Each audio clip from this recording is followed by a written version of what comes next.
Welcome to episode 4 of House or Home.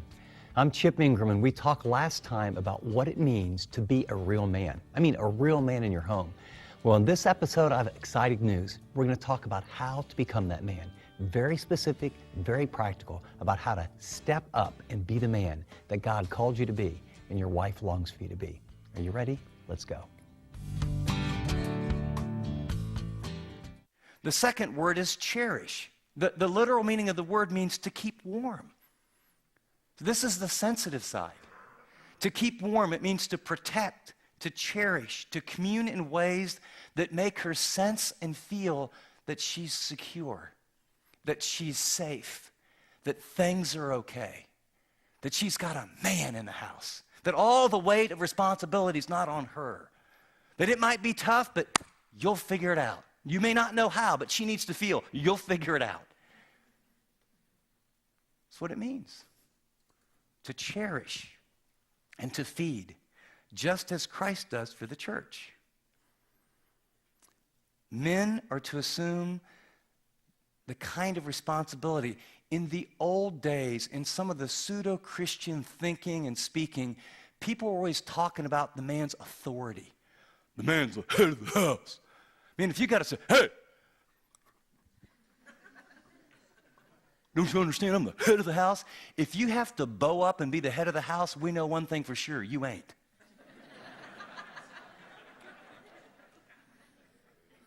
The focus here isn't on I'm the authority. The focus here is I'm responsible. Jesus is responsible to build his church. Jesus is responsible to feed and encourage his church. Jesus is responsible to do whatever is necessary in the encouraging and even in the corrective to help us be a radiant, spotless, pure, fulfill our highest potential. And then he gives us this, by the way, impossible job. See, remember when we did the little triangles and I said, when you get closer to God, you get closer to your mate? This job description isn't hard. It's really not hard at all. It's absolutely impossible. I mean, it is. You can't do it. I can't do it. So that's why the greatest thing I've ever done for my wife, the greatest thing I've ever done for my wife is realize, number one, I can't do it. And number two, I'm desperately dependent. And being desperately dependent, thanks to a bricklayer with a high school education, he taught me to get up every morning and ask God for help. And so I get up every morning, not because I ought, not because I should, not because a chapter a day keeps the devil away, not because, if I don't have a quiet time, I might have a flat tire. I get up because I'm desperately dependent to have the Word of God, by the Spirit of God, change the hardened heart of this man and help give me what I need to love her the way God wants me to love her.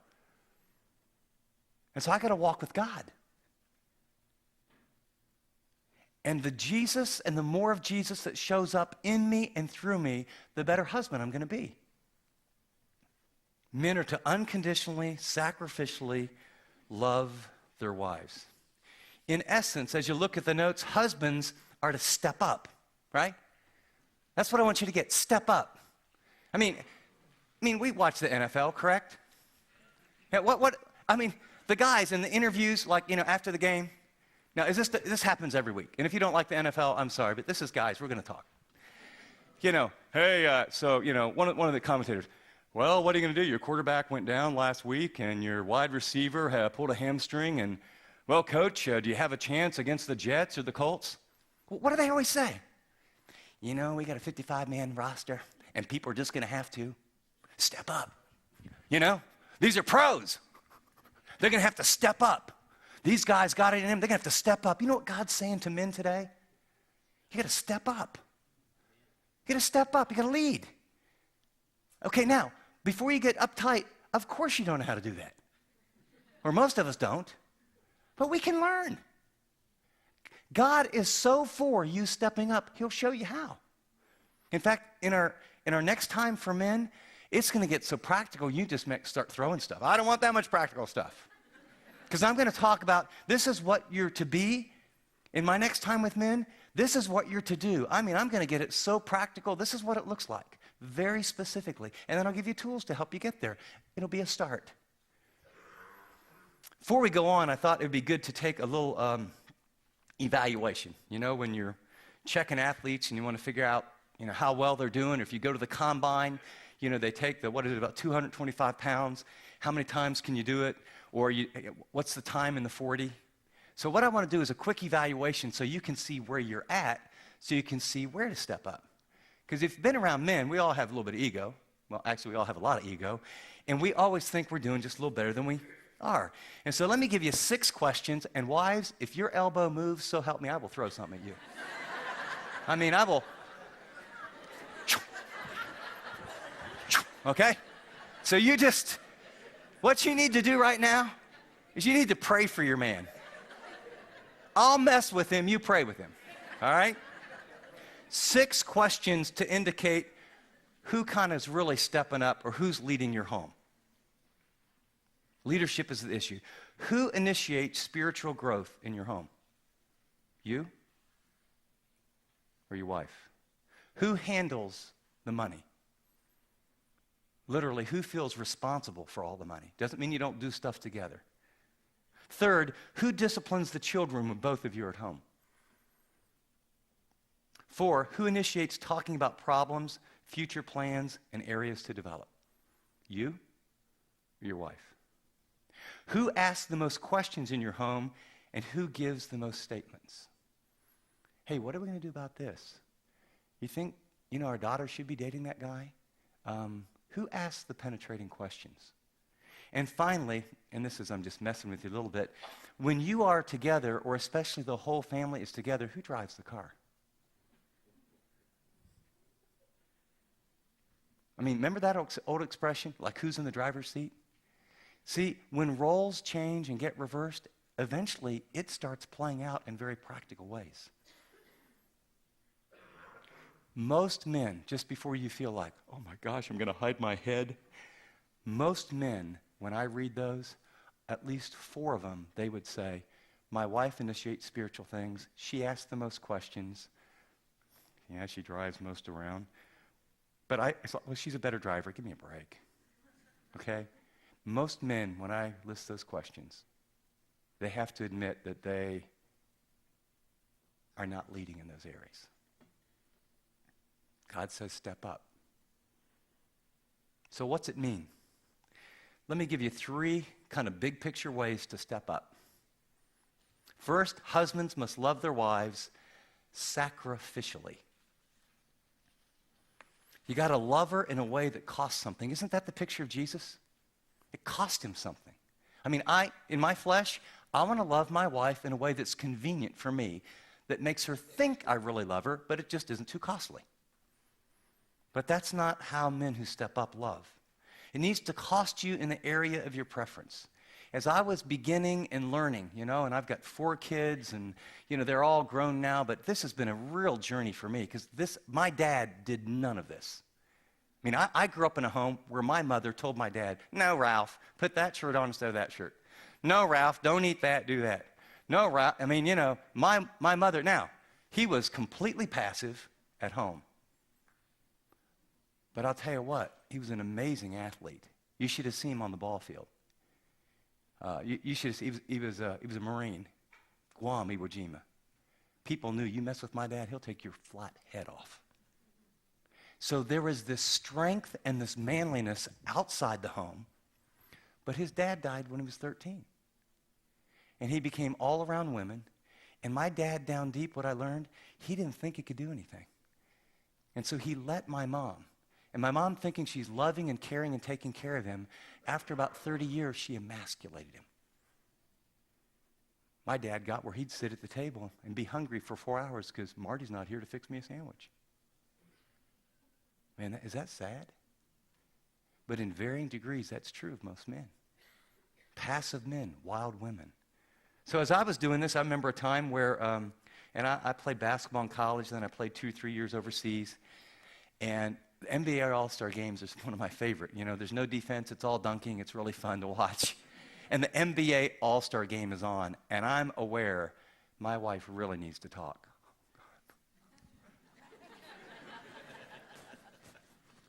Surely, God, you don't mean.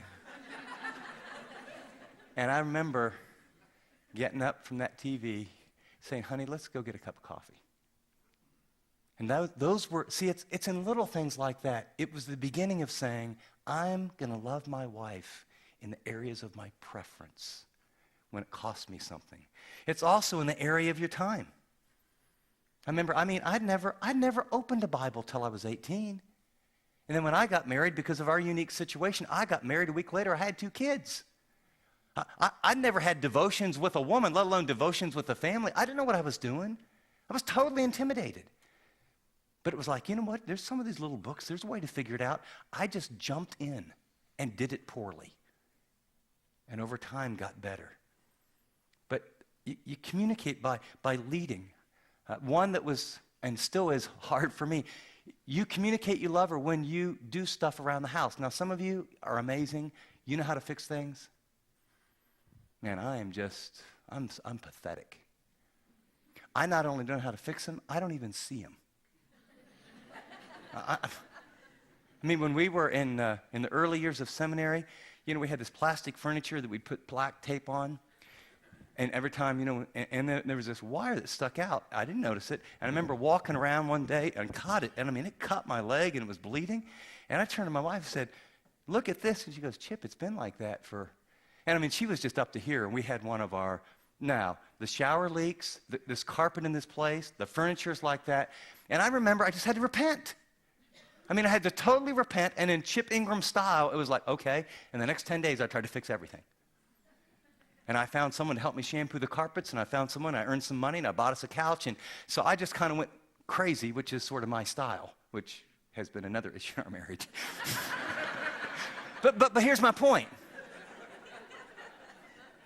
I got off the couch and did something. See, when you love your wife in a sacrificial way, it needs to cost your preferences. It needs to cost your time. You need to be the one that sets some schedules, and we're going to eat together. And you know what? You're the one that says, hey, turn off the TV. You're the one who says, you know what? That's enough video games for tonight. Turn that thing off. Hey, young man. I learned this from my dad. You say this real gently, and this is very politically incorrect. You talk to your mother like that again, and you'll wish you never did it. And you say it in a tone of the voice that they go, oh my gosh. You know what kids don't have anymore? They got no fear of God and no fear of dad. And I don't mean, but you know what? A healthy fear. You know why they get involved in drugs? Your dad's a Marine. He said something like, son, let me tell you something. You put that junk in your body, it'll be the last junk you ever put in your body. And he meant it. And I believed it. You know what some of your kids need? That kind of man. That kind of man where she's not going, you know, Bobby, you know, he didn't come home last night. Yeah, well, okay. Yeah. Oh, yeah, we'll talk about that later, you know. Yeah. Honey, Peyton Manning, could you just wait just 1 second, you know? Second, husbands must love their wives with intentionality.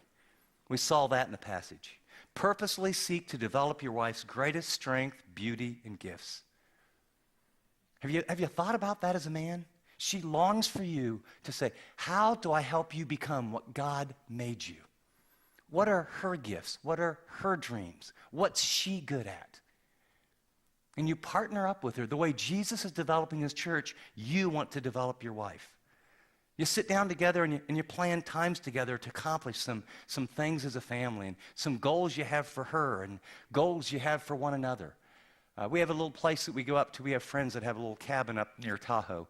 And we just go up there, and every time we go up there, we get alone early and pray, and then we come back and we talk about what season are we in. And each time, where do our kids need to go, and where do we need to make corrections? And I remember many years ago, I came from a real athletic background, and Teresa came from this little town and her dad wouldn't let her to do anything. And, we were both kind of just starting to that whole middle-age stuff. And I said, why don't we start walking? And so the first time we walked, I was very impatient. She's like 10 steps behind me, and I'm thinking, I'm not sure this is how I'm supposed to do this. But, we started something. And what I knew was she wanted to stay in shape. And so we started walking, and that became just a part of her life. And then we went back, and I remember when, in a certain season, I just rearranged my lunch hour so at least twice a week we went to the gym and worked out together. And, for me, working out's fun. For her, it was like, are you kidding me? You get there, you push these buttons, you do this. But we did it together. My wife is actually an amazing communicator and an amazing writer. But for most of her life, she couldn't believe that. And so I just kept nudging. And sometimes, like me, I nudge too much too fast.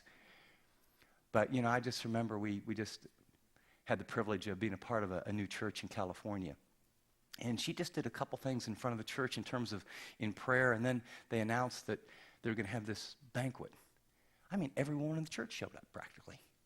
And she got done, and people keep coming to me and saying, do you think your wife, could she do more? But that came from someone who was so nervous early on, she couldn't believe the gift she had. My job is to help her believe and see who God made her to be. And little by little, help her achieve that. And I'm amazed. I'm amazed at the confidence and the beauty and the skills she has that's always been in her. And it's not been all me, but I've got a role to help develop that. And so husbands must love our wives sacrificially, and then we must love our wives with intentionality. Really, where are you headed? I mean, what's the game plan? I mean, those of you that are in business, you don't just walk into the business and go, I wonder what we're going to do this year, and I hope things go well, and I hope more money comes in than goes out, and, well, hey, let's just everyone go to the four corners. You got a plan, right? You think strategically. This is where we want to go. Here's how we're going to get here. Here's how much time. Here's what's going to take. We need to have a strategic plan to develop that. Why not do that for your wife and family? Lead. Step in. Step up. Hey. And you know what? Doing it imperfectly. And by the way, now wives, some of you, your body language is, oh, that'd be so wonderful. That would be so wonderful. Here's how wonderful it would be. Some men in this room are going to start doing that. And you're thinking it's wonderful in your mind.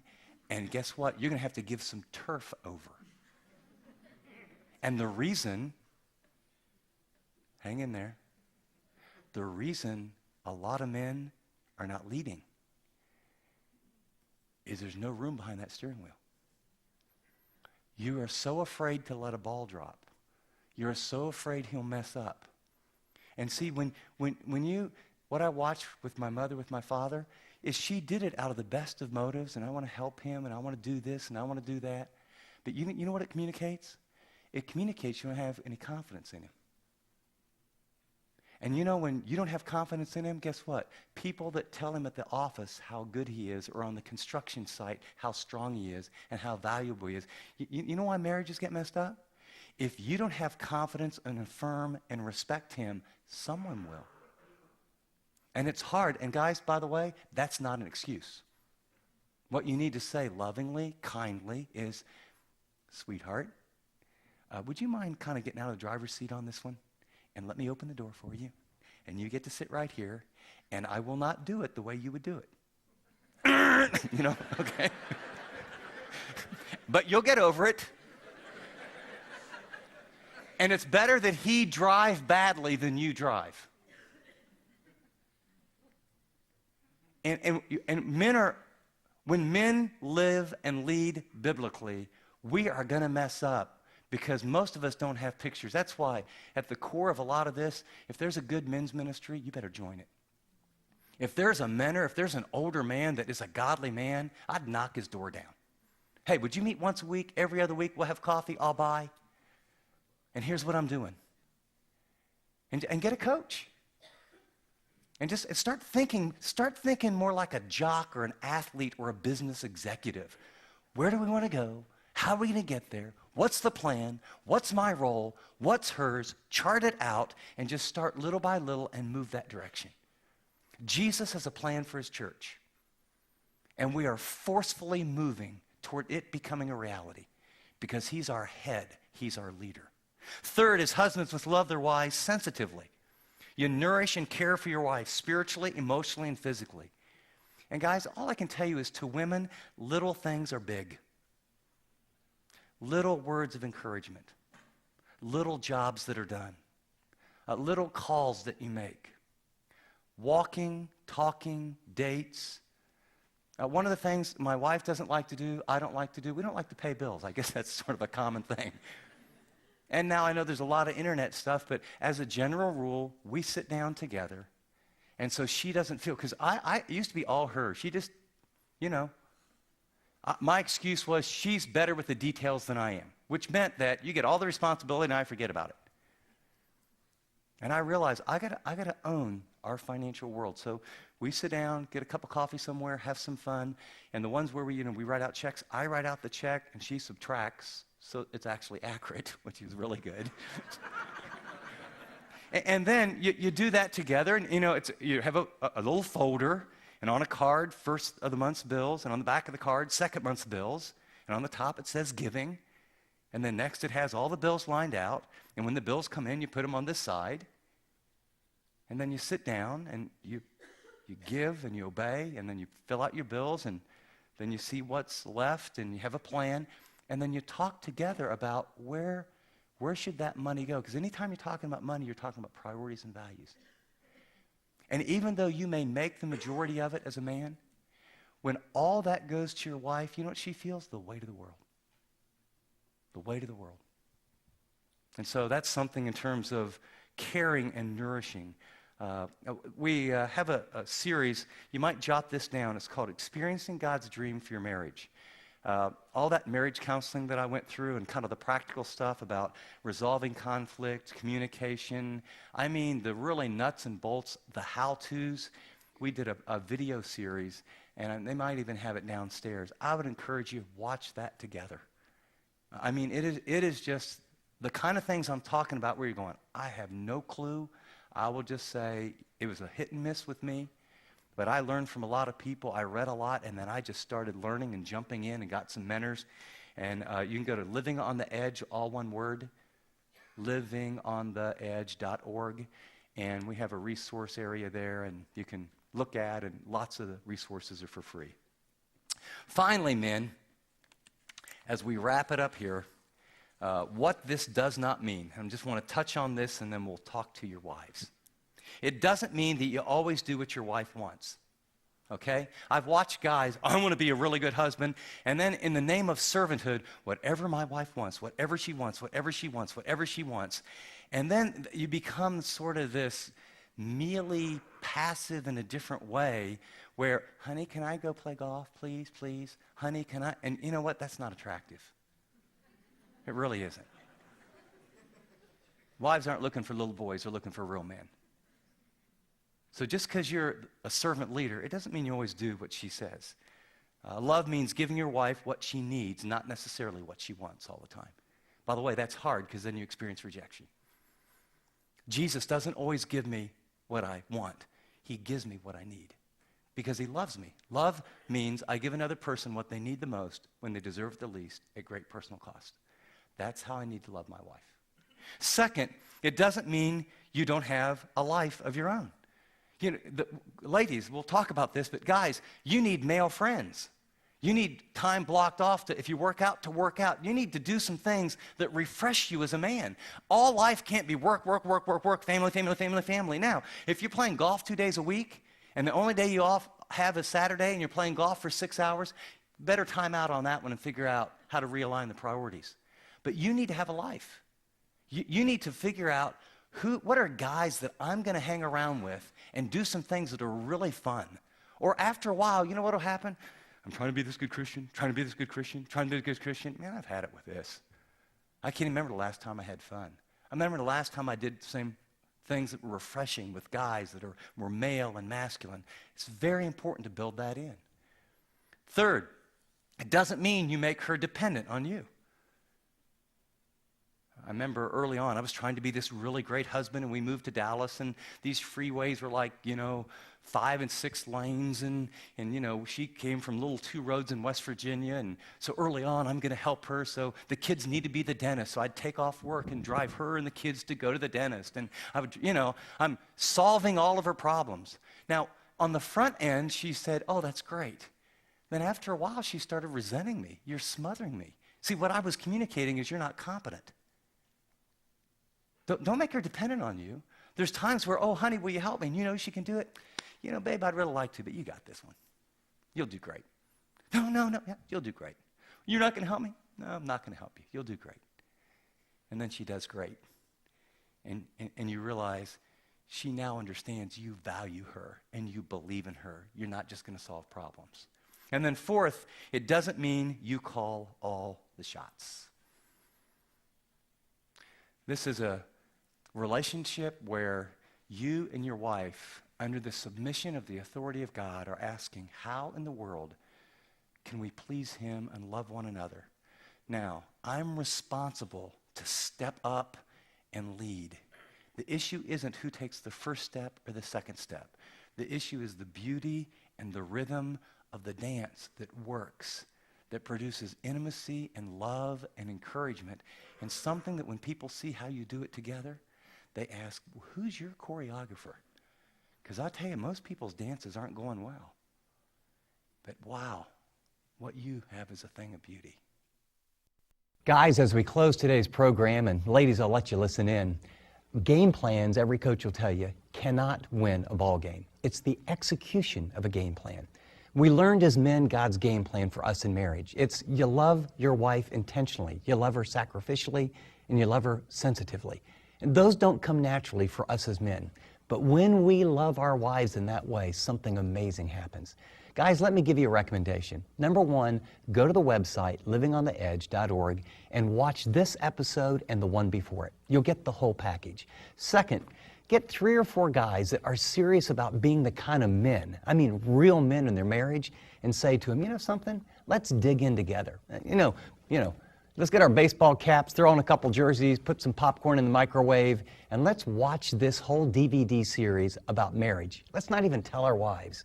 And let's become the kind of men that will shock them as we begin to love sacrificially, sensitively, and with intentionality.